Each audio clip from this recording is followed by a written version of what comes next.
Hello all, a very warm welcome and good afternoon. Today in our session we have beloved founder and director sir, Abhyaas Edu Technologies Private Limited, Mr. Naresh Dubbudu sir. Hi. Welcome sir.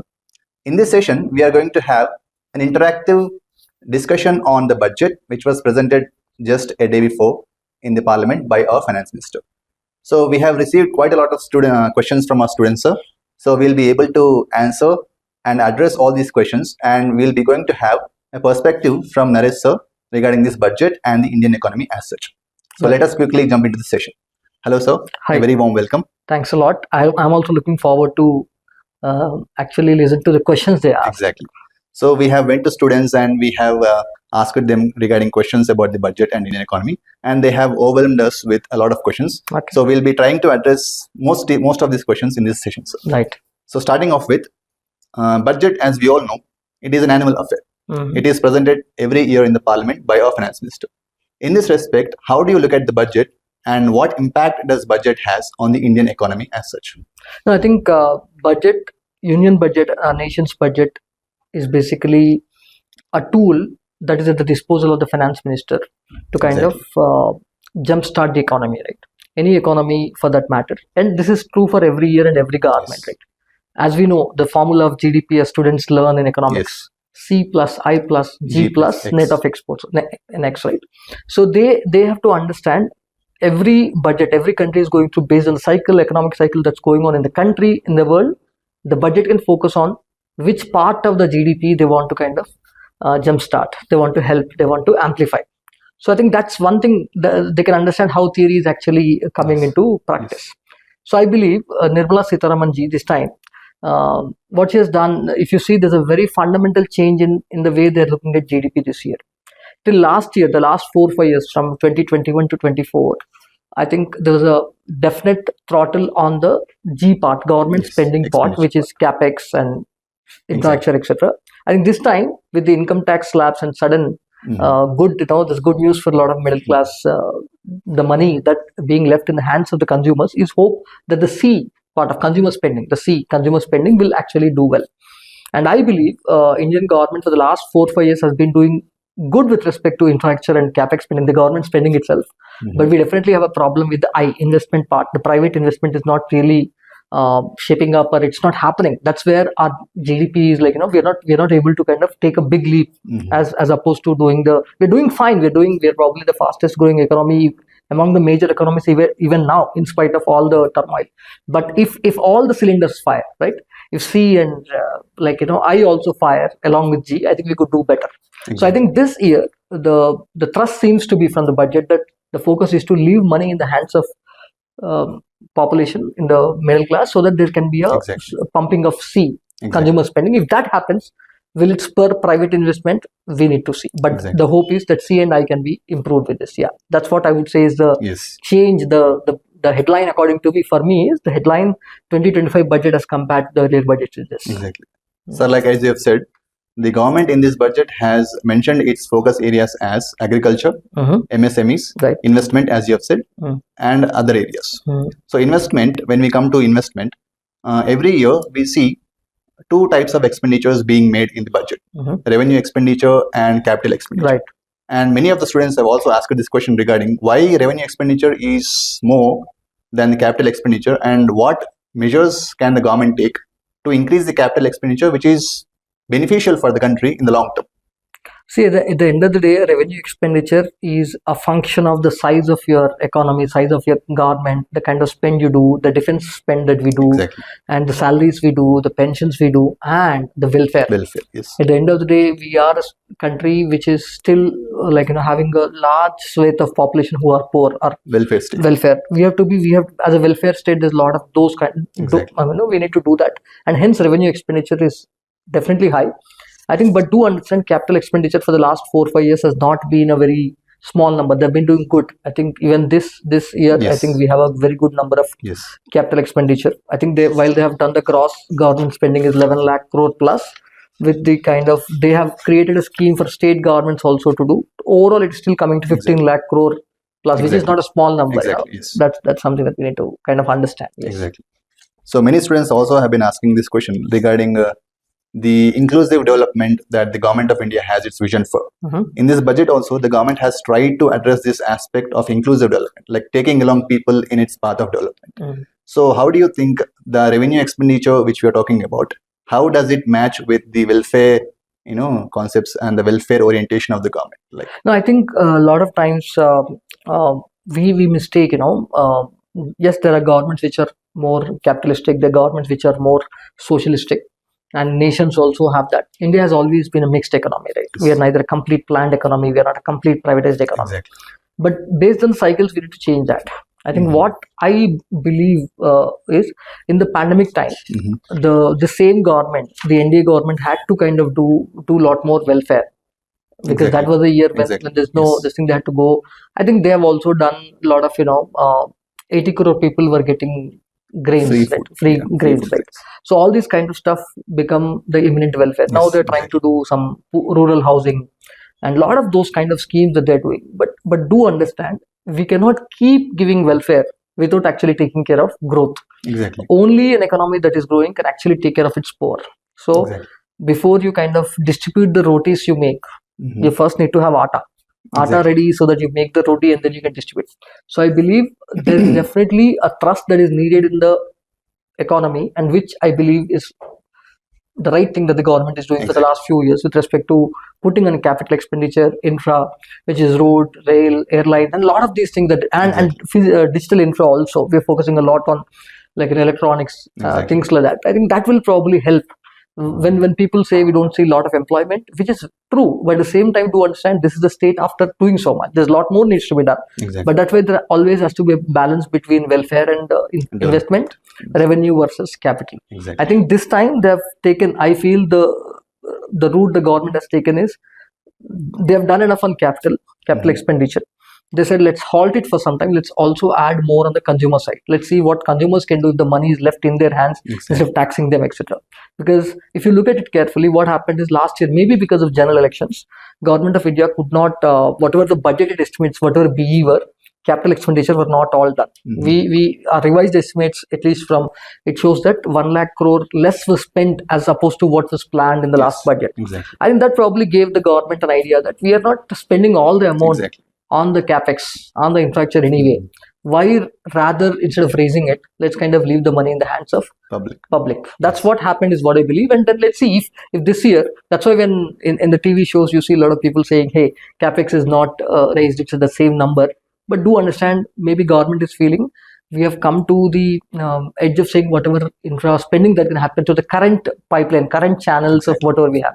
It's trying to kind of push the state governments with the kind of scheme to kind of do that. Let's see what happens. That was quite insightful, sir. Yeah. Very good to know, like, what could be the government of India's perspective on balancing the expenditure between revenue and capital accounts.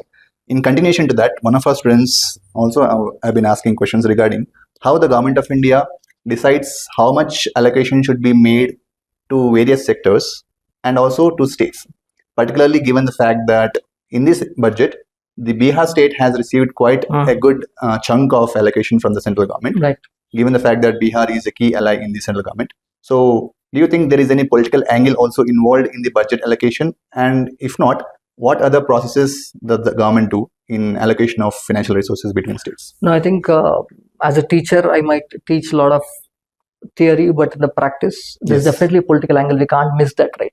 Last union budget was considered Andhra budget. This budget is called Bihar budget. Let's see, next year it could be a different state. That happens, that's part of politics and we can't avoid that.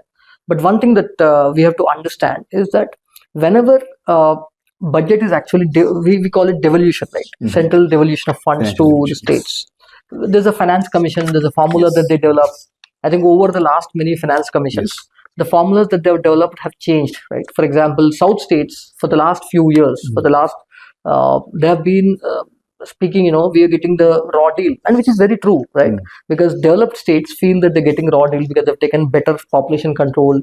They've done a lot of good things and hence they're not getting the benefit. Because generally finance commission, very high weightage. Even today, in the latest 15th finance commission also, the biggest weightage in terms of devolving funds towards states goes to something called income gap, as in as compared to the national average, where is the state, how poor or how rich the state is.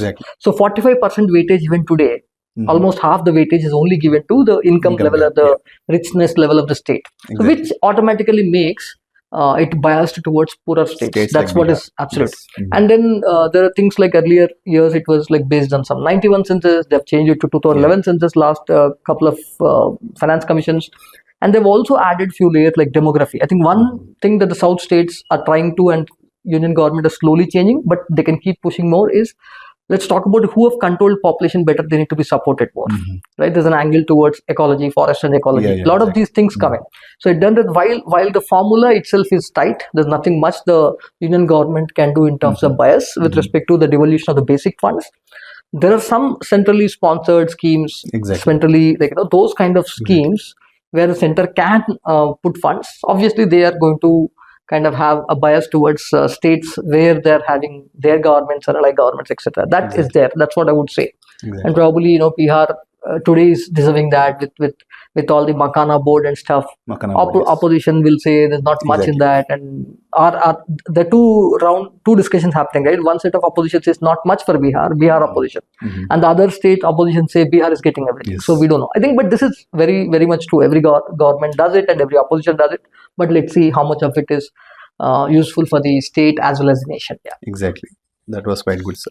So in the previous budget, as you see, that was the first budget that was presented by the government after getting into the third term. Right. And as you know, employment was a very good big factor in the elections. So government tried to address employment concerns in India through various employment generation schemes, skill development schemes in the previous budget. So how do you think employment and unemployment issues are going to get addressed in this budget, and how the government will be able to address these issues? No, I think this is one area I believe we need to go the developed countries way. This is my personal opinion. Again, I'm telling you. So far, I've been very very academic. I'm trying to kind of give you. See, employment is not something that the government themselves can provide. The big mistake as a country, as particularly youngsters, because we are doing this for our kids who are in 12th grade and above, we have to tell them that you can't expect government to provide employment. The goal is not that. Government has to create atmosphere, ecosystem that generates employment. There's a huge difference between both. Giving employment versus creating a climate that can generate employment. So if government can actually enable like new industries to develop, new kind of fields to come up, that is probably a good idea. Government, absolutely, in terms of it's not just ease of doing business, but ability, ease of starting a business. As an entrepreneur and as an entrepreneurial advisor, as I advise multiple companies, starting a business also is difficult. Yes, India has made a lot of strides in the last decade or so, but we need to do a lot more. If that happens, I think things can happen with AI and technology. It's a beautiful time that India has, because if India can really do well, I think we can do that. Otherwise, employment by itself cannot. And second, India has a lot of informal sector. I think government is trying to kind of push informal sector workers and companies into formal through PFO and stuff like that. I think we'll get better clarity over the data from India, right? Even the data that we collect and stuff becomes clearer and clearer in the years to come. I think we are much better today in terms of collecting data as we were say some decades back. Yes, there will always be complaints from people saying that some data is not revealed properly. We need to question that, but we are better at collecting is what I'm saying as compared to some decades back. On a lighter note, people also have started calling India government as no data available government. No data, yes. I think I think for everyone who calls NDA is no data available, I think there are people saying what INC is called, right? I hope you can research what is INC also called. Yes, exactly. So I think these are things that happen, but that's on the political side. I believe having said that, we need to, for example, recently there's some beautiful article has come about we have seen some good the economic survey was such a beautiful document that's made. A lot of these things that come out that actually 18 major states of India have recently been ranked and rated across some parameters, and good governance index. We have a lot of interesting things, right? So I think it's about those things are there. It is based on the kind of political side you come from. You want to believe it or not is your choice. So keeping aside politics, so since we have talked about AI, one of our students, Saket and Megavardhan from MEC, they have asked a question regarding how can India become a front-runner state in the field of AI, especially given the fact that China and USA are competing against each other. Very recently, China has come up with its own AI model called as DeepSeek R1. So how do we see India in this competition of AI and the race of AI? Have we done this interview 10 days back? I think we would have said only America. You would not have taken the Chinese Yes, name. exactly. And we would say we are going to do it after America, we are the ones and Yes. stuff. But definitely in the last week of January, whatever China has achieved, the doubters from the Western world, but with DeepSeek, they have actually proven that they can do stuff, not only on the manufacturing side, but even in high-end technology, high-end software. This Exactly. thing they've proved themselves. And in spite of sanctions from US government with respect Exactly. to NVIDIA Yes, GPUs yes. that can go, right? Yes, yes. The hardware, the electronic equipment that's required. Obviously, US has put sanctions not to let those high-end Exactly. GPUs going Yes. away. In spite of that, they were able to do it with the older version. I think we need to kind of definitely cheer and clap for China, and we need to get inspired from them. Okay. The most important thing I want to say is, I mean, if you ask me, as an entrepreneur, as someone, I am myself very deeply, hurt when I saw China was able to do this. Not hurt that they have done it, but as a country, we probably have, in terms of IT talent, we boast of IT talent. Yes. Even all the big, giants Startup system that we have. we talk about all that. Yes. Okay, startup system, yes, we have other countries do better than us, but I'm saying even in the IT talent, even the main Silicon Valley, the big giants also are probably led by Indian talent.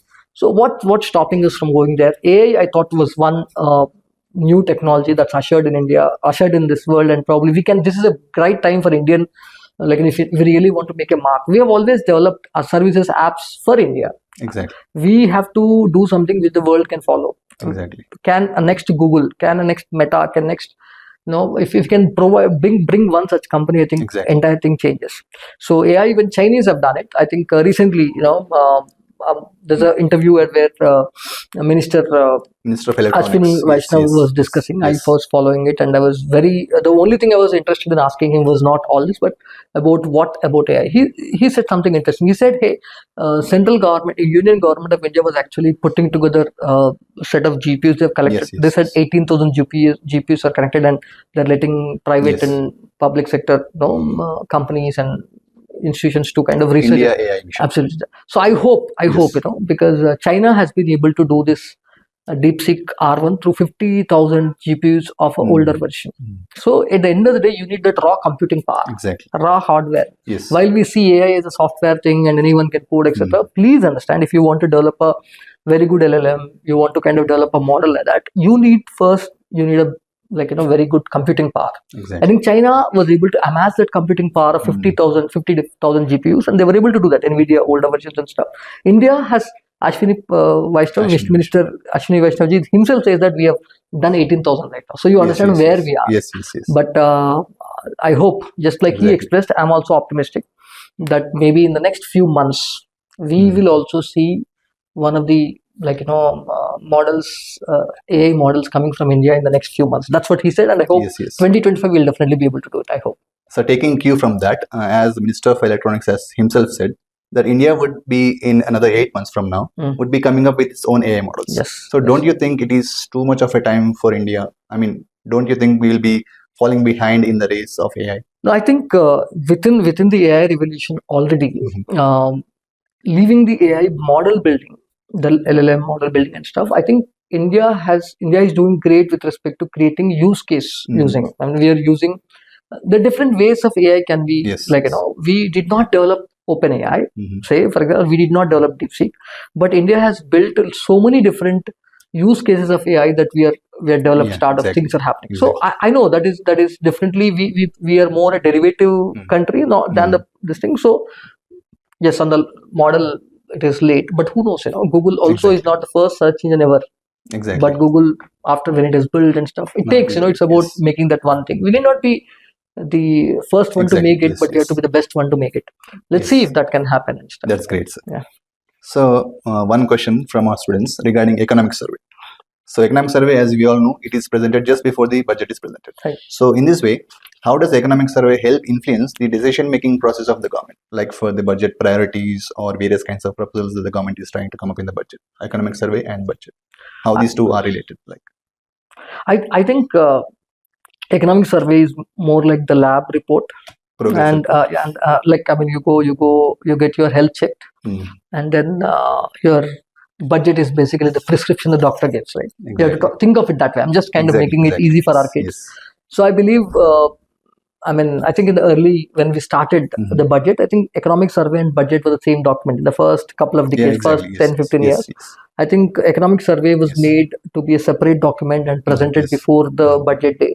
I think after those first 10, 15 years. So that's a good idea, because we want to say, hey, one is basically, while that is still done by the government, we have created a role called CEA, Chief Economic Advisor, and there's some kind of veracity, some kind of this thing, the way they do that.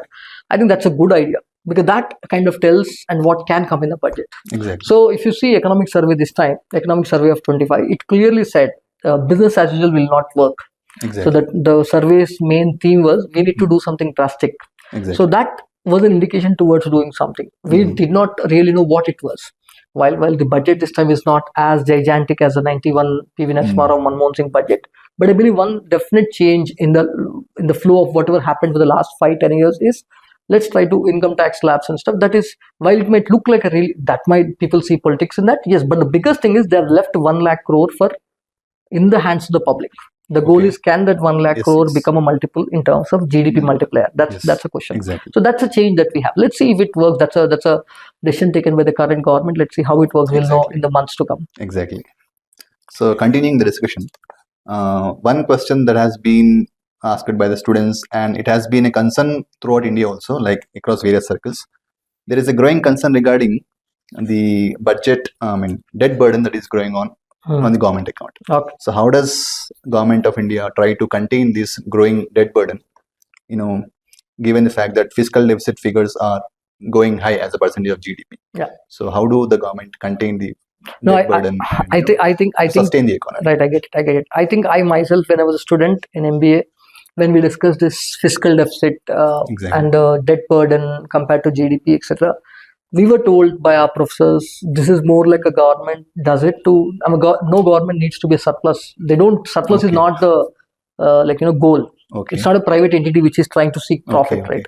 The idea is to kind of help the welfare and this thing. Right? But while surplus is not needed, but a ballooning deficit is definitely not the right idea. Yes. Somehow the economists and the effects, we talk about the Keynesian economy, Keynesian multiplier and stuff, that has later ushered in. Whenever there's a big issue like a pandemic or an economic recession, all the governments, the thing that they do is, as they popularly these days known as helicopter money, they kind of try to do that with the multiplier effect. But I somehow believe the deficits are ballooning everywhere, not just India. In fact, there are countries which are having much bigger deficits than us. Yes. Having said that, our GDP debt ratio is not, debt to GDP is not bad. But the bigger thing is, we as a country, while we are we talk about the 5th largest economy and 3rd largest in terms of PPP and stuff, but please understand, we don't have, per capita, we are not there. We are not seen as a very, by rating agencies, etc. We are not rated so well. That's why we don't get funds so easily, etc. I think the government should always try to kind of, in bad times, we might have to splurge more to take care of the welfare, like COVID times. But at the same time, they should always have the path towards fiscal deficit prudence is very important, and that is why I appreciate the current government. For example, they have said they said they got 4.8% this time. Next time it will be 4.4% fiscal deficit. I think if it's, with the kind of welfare dole out, competitive dole out that are happening, in fact, one of the opposition leaders said, "Who stopped you? Why are you doing another 0.5%? Instead of 4.4, 4.95? How does it matter? You can do that." I believe India as a country, leaving the government and politics aside, I think India as a country is better off trying to be fiscally prudent for few more years. We'll get to that, numbers, and then we will probably be rated by rating agencies, debt agencies properly, and then we'll have a lot more funds coming in. Because today, the biggest problem that private investment is not growing in India for the last many years. GDP is running purely on one leg, one engine called government spending. Consumers are not spending a lot. They don't have a lot of money.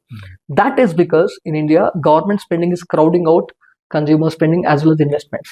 Because all the government of India takes most of its debt from you and me, from our savings. We're not. Only when government of India is the reason we're going on that route of fiscal deficit prudence is, we get to a state where the foreign debt to India becomes easier. When that becomes easier, government is able to say, the sovereign is able to raise money from outside. They will not crowd out then the Exactly. savings of individuals will go on to private, or private themselves, or even the rating for country rating becomes better. Private companies also can, at least the behemoths, the bigger ones, can raise money from outside easier. That's why in the last few years you would have seen a Reliance trying to kind of do a foreign placement, foreign fund raising and stuff. When that happens, money available within the country, savings of the people will be useful within the country. We can do more multiplying. Today, whatever money we save, and India is one of the biggest savers in the world, right? But all the money is going towards taking care of the government deficit. That is why going the fiscal deficit prudence matters. We need to get foreign people interested in Indian. We need to say we are the stable country. Yes. Exactly. To substantiate your arguments, as we have the data with us, the fiscal deficit figures in the previous 3 or 4 years has been continuously declining, Decreasing, yes, from yes, 6.4% 4 years ago Yes. to 4.4%. Yes. This shows that the government of India is on the right track. On the right track. They've kind of committed themselves to something and they're holding to it. That's a good thing. Exactly. Yeah. So to continue the discussion regarding the GST, many of the students also have been asking questions regarding the higher rates of GST on certain products which are otherwise essential. In this context, students are asking us how effective the GST Council decision-making process is when it comes to fixing the prices for GST for various goods, and how to rationalize this GST further. I think while no taxing agency, taxing methodology, taxing governing body will ever be perfect, I think GST is better than the erstwhile state sales and central service thing. Today the GST is not a decision made by only union government or one state. Exactly. Earlier what we had services being taxed by central government, sales being taxed by state government. Every state had a different thing. Right? Now we have all the states and the central government having a part, a seat at the table.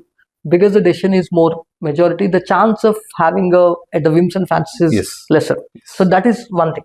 Having said that, firstly, we are in the digital era, social media era. Every decision is scrutinized and stuff. It doesn't mean it is bad only today, or it is as you see it. The good in earlier years, the bad in earlier years, the good here, the bad here. So the amplification of the news does not make the news itself very new. Right? So what I believe is, yes, the people have recently, you would have heard about this caramel popcorn being taxed at the highest end. So you have to understand the packaged thing. Same essential good, when it is not packaged, it is being treated differently versus packaged, and the kind of lot of things are there. So yes, we can.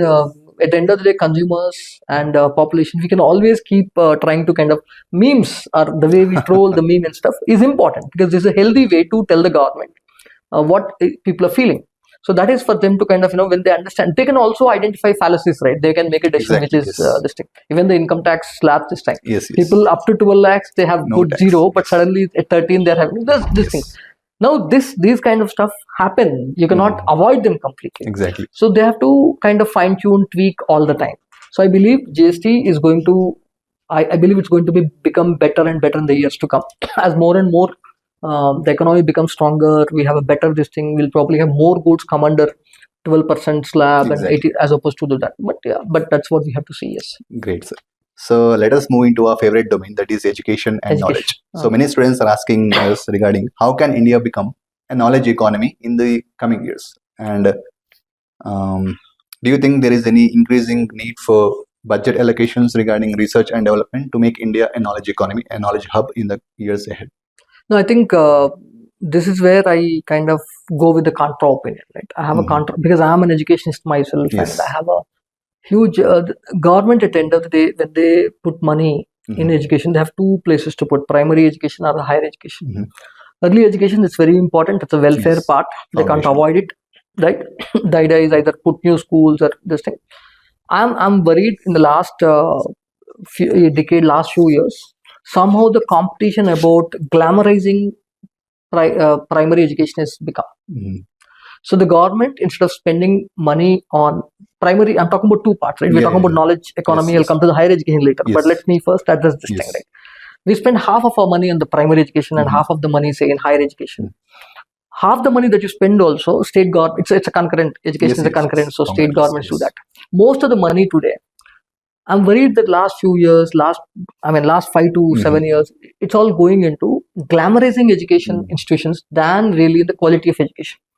While that is being hailed, I can be seen as a, when I say this, they can be seen as a villain. But what I'm saying is, as someone who is in education myself, I believe for 140 crore Indians, it's not possible for us to provide the same level of physical infrastructure or physical facilities for everyone. I definitely want every student to get access to the best possible education, whether it is, if you think it is English medium, go English medium. If it is, do that. Exactly. But the idea is I'll transform every government school to become as glamorous as some big private institution is. That's not the way to go about it. Government can focus more on quality of outcomes. It's about number of institutions available for various students. If government believes, for example, putting swimming school in every school, right? It's a better idea if you want to kind of sports schools. I want to know how many different sports schools are open. Sports have become big in India, and I want it to become bigger. I want to see sports schools, private institutions do not start. Our privates have started with a lot of these academies. How many sports schools have government started? How many of them are actually successful? Instead, what they're doing, are you getting what I'm saying? Yes. I believe primary education needs a huge we need to kind of focus on outcomes. They can probably invest in things, because for them it's all about electoral outcomes, welfare, right? I want to show that you're studying in some posh school, I don't know. Exactly. Higher education, I think if the budget that is present in higher education, I believe what's happening, world is disrupting itself so much. I believe that traditional degrees, these things, next decade or so will all vanish. I'll be honest. As someone who has come from NIT, IIM, Stanford, myself, I'm telling you, these degrees will vanish. The big names might still stay because of the kind of skills they impart, but not because of the degree. So a lot of new age institutions are coming up who are probably not. Then these so-called what matters more is skill, right? So I think when in that era, I think government is better off spending money, and they've probably started doing is. Question is, how many patents are we able to kind of generate every year? We have to still definitely compete with US and China there, and that's what should be the focus if you want to become a knowledge economy. Exactly. Ashwini Vaishnav said, we are not able to procure the hard. See, if someone in the government of India at this point of time, I've had the audacity to say, hey, when China wanted 50,000 GPUs, why can't we make 50,000 GPUs before them? I'm someone. We speak about big IT giants that we have in India. Someone had to take that bet. No one did that. That's why we are now lagging them by few months or 8 months. I don't know. So I think we need to do that. When it's about an institution, one of these IITs, ISC, I don't know, all these things. The focus has to be, if you want to become a knowledge economy and stuff, we need to kind of do something on getting up IP rights. We have to kind of be able to compete on IP development with respect to the bigger countries, and we have reasonably good IP legal framework in India. We are doing reasonably okay. I think that way we are better than some of these other things. So we need to do that. I think that we can do well. That's what my belief is on the knowledge economy. So to go further deep into this aspect, when we are talking about primary education as such, so how do you see online education in enabling this primary education or education as such, and how do you think online education can revolutionize and democratize education throughout India? Now, I think it has done a lot of it in the pandemic era, right? So even there, again, the problem is we focus more than the outcome. We focus on the glamour. Governments try to spend money. They kind of do it with respect to how many tablets are we giving. We are distributing so many tablets. The focus is not on the content, but on the tablet. Content today is free. Actually, a lot of great content is free out there in the world on this thing. And in fact, I would love to see a government, any government saying, hey, I'll commission a project on developing content. Instead of doing tablets, instead of doing this, they can actually say, I want a content that is so very specific to my state, my students. Where is that? That energy is not there. That is what is needed. If that, then government can, it's democratic. You need not, private companies do that. Private companies, like, I don't even need to name the name, right? They make a lot of money, whereas the government could do that. The government can actually put up a project specific to my state, my language, I can help it. That is the right way to go there. I believe AI or any technology for that matter. I keep challenging teachers in my institutions also. I keep telling them, every technology will be a challenge, but a great teacher, a good teacher is always able to amplify their ability through technology, whereas a bad teacher will become much worse. So what happens is students will have the technology. It's about the teacher he or she is able to kind of use it better. It will always be hybrid. Education is a service where technology alone cannot do it. It has to be a service, particularly in the younger age, primary education. But probably when you say technology, online, etc., it's already disrupting higher education. If you ask me, instead of taking a typical degree typical 3 or 4 year degree program from any of the institutions. People have started moving so much into this era. So that is where the disruption starts. Okay. I'm not sure in the primary we can do that, because primary is more about bringing the basic skills. Exactly. So since 2014, as you know, the government of India has been emphasizing more on reforms-led growth and development. So how do you see that? What other reforms do you think would be needed for India to take a leap forward into the League of Nations, like developed countries? I think, it's a very controversial question that you asked me, because recently, few years back, government of India tried agriculture reforms. It went back. Backfired, yes. We talk about labor reforms. We go back. See, reforms in India, the major reform that we had in 91. After that, we are having minor reforms. This government is attempting minor reforms. But if you want really major reforms, political atmosphere has to change, right? Till there's a competitive thing, I'm not sure how it will work. Is it political stability or? No, I mean political atmosphere. As you know, currently the political atmosphere in India is about competitive welfare, right? One party gives and everyone will try to, every opposition will always try to, any reform that comes, they'll oppose. Now either the leader who is ready to kind of lose the power, but kind of I want to do it, or then they will have to go through minor reforms. So yes, this government does a lot of bold reforms like 370, scrapping up 370, a lot of those stuff. I think they should, and in fact, this time they have a lesser mandate, third NDA 3.0. But let's see if they can. We definitely need reforms with respect to a lot of Indian companies can do as good as foreign companies also. But if there is a kind of ecosystem where they can, some of these reforms are there. But I would say agricultural reforms, labor reforms, in education also, new education policy is a great idea. But the thing is, the focus should be more. As a teacher, I keep saying this. As someone before, when I was bootstrapping, when I was starting my company, I used to I'm a visiting faculty at various places. I always say, once a teacher goes into classroom, a teacher should have the autonomy to kind of deliver the subject in his or her way, right? A lot of times, many great teachers do not come into education because of a lot of this. I believe in the next 5 years, 10 years, you will see a lot of realignment with respect to boards in the primary education, whatever different boards. Already you see that international boards, global boards coming, and you see in the higher education, you'll see, I believe AICT is going to be disrupted unless they kind of come up, they themselves have to look at this, because a lot of new age courses coming. So I think that is the only way. Reforms, all these kind, education, labor, agriculture, everywhere we need reforms. Agriculture reforms, I think they'll whatever challenges the agricultural farmers might have, but we need to kind of show them that it is good for them and kind of take care of their concerns, but make it go forward. That's what will help India usher itself into next generation, next step.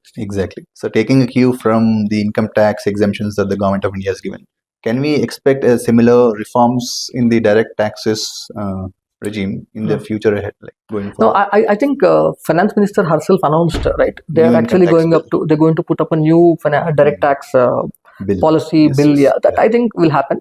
I think now the goal, they have kind of done the indirect tax cleanup through GST. They're now doing the direct tax cleanup. But the next step would actually be labor reforms, I'm assuming. Agriculture reforms. I think some of these are very difficult in the atmosphere, political atmosphere. But if we are able to do that, that will actually help us grow big.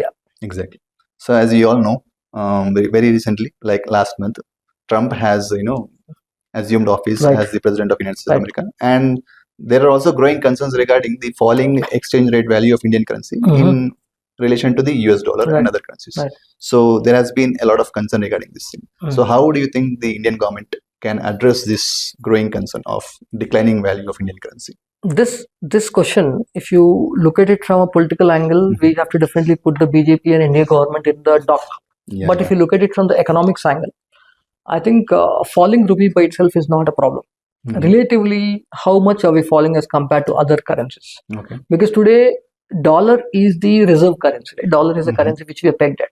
So dollar is strengthening, and with Trump coming, dollar will strengthen more, because Trump is trying to kind of, whatever de-dollarization as a concept emerged in the last few years, where countries have started, BRICS countries, BRICS countries and other countries also, they've started, exchanging their exports, imports through non-US currencies, their own currencies. I think Trump is going to kind of halt that. Will it really work? We don't know, but Trump is going in his own way. US will try to assert domination with respect to their currency, at least in the immediate term. Because of that, dollar will strengthen. and other currencies will weaken. That's what is happening. So I think India's weakening with respect to US dollar, rupee weakening with US dollar, I believe is par for the course. I don't believe it is very out of league. Currently, we are weakening. Chinese is weakening. I think probably a couple of currencies are doing better than us in terms of weakening with US dollar, but most of the currencies are doing as good or worse than us also, even some of the other listing. So for example, in 2024, calendar year 2024, very recently, Australia and New Zealand currencies also did worse than us in terms of decline. So I'm saying you will never know. So having said that, we need to be cautious while the currency devaluation or currency going lower in value might help us immediately in terms of exports. Imports are going to be a huge problem. Yes. We need to find ways and means of at least stabilizing it. Yeah, but I don't believe that itself should be, because BJP government will try to say we are giving so much tax of exemption as compared to 1950s, 60s, Indira Gandhi time. Opposition will talk about gold then and gold now. A lot of these things, these are all competitive political things. But what I believe is very important is we need to understand that as long as we don't relatively go down in value, as long as absolute going down in value, it is 86, 87, that is not the thing. The question is how much are we, in a year, has Indian rupee as compared to US dollar, have we come down by X%? Is it relatively similar to all the major economies? That's more important. Exactly. And that line, I would say it's okay. It's not bad. It's not. So in continuation to this, how do you see Trump factor in Indian economy, and how is it going to affect Indian economy and its policy decisions in the USA? I think, I recently was joking in a group of friends that Trump factor will affect Indians more than Indian economy. Yeah. I believe what I mean is Trump has Indians already going to America? Yes, that's right. Indians than Indian economy. Okay. So I think Trump has already affected Canada and Mexico. Yes. He's already signed a thing where Canada and Mexico's this thing. The free trade agreement is going to this thing. He's going to do that. He's a showman. He'll take the extreme step. With China, he's doing that. With India, we are not such a large trade country for them. For us, they are. For them, we are not. Yes. He's not going to get. Exactly. He'll definitely look for some concessions. Last time when he was there, he got that Harley Davidson deal with this thing that was seen as a big thing. So he might kind of do that. But India also has a reasonable negotiation. So we might do okay, I believe, as compared to a lot of other countries. Yes. But his effect will not be so much on our economy. But his effect, I believe, will be a lot more on our diaspora, our students, our people who are going there. They're having a lot of this thing. That is going to be, it's a cultural shift because we need to see how it changes. That's one big impact if you ask me. Especially given the fact that India and USA share very good relationships. Yes, strategic relationships, cordial relationships in the US. Right. US does respect India, and India also kind of has positioned itself well with all the major powers. Yes. But the question is more with respect to students from India when they go abroad, particularly to countries like USA. We go there with the hope that these people are middle class, sometimes lower middle class. They're going there. They're trying to work while they're studying. I think that is something I believe that's vitiated now. I get calls, I get updates from people who are studying, who are under study visa. They are not able to do part-time jobs. Exactly. Which is a sensitive thing, and I cannot fault US government for that.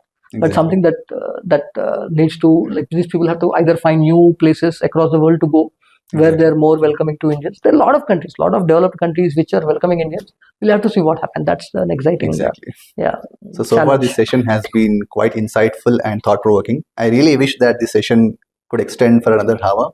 Even I am very curious to know your opinion on the Indian economy and the budget and various aspects relating to it. But regarding time constraints, we have to limit ourselves for now. Okay. But this was a very thought-provoking, as I said, and insightful discussion. Thank you so much, sir, for sharing your valuable insights and opinions on the Indian economy and the budget and the various aspects of it. So, thank you, Pramod, for taking this initiative. Thank you, and the team for what we felt was I think generally when kids ask me questions once in a while, I felt I'm happy doing this in this format. I'll probably try to. You took few questions. You took names. I wish I had the name of student for every question, but I'm very happy. Thanks a lot. And this is more, like I said, you're like, I think students who are watching this video, you can also get a lot of data, information, insights, etc. more from the sessions we are doing already. We're recording a lot of those lessons on economic survey, budget, and a lot of these things you're doing good work. I think this interview should add on as a more conceptual, insightful thing, because while we get the hard data from that, information which is not available openly, which we would like to hear from you. Yeah, it's a kind of point of view. Everyone has this thing. Exactly.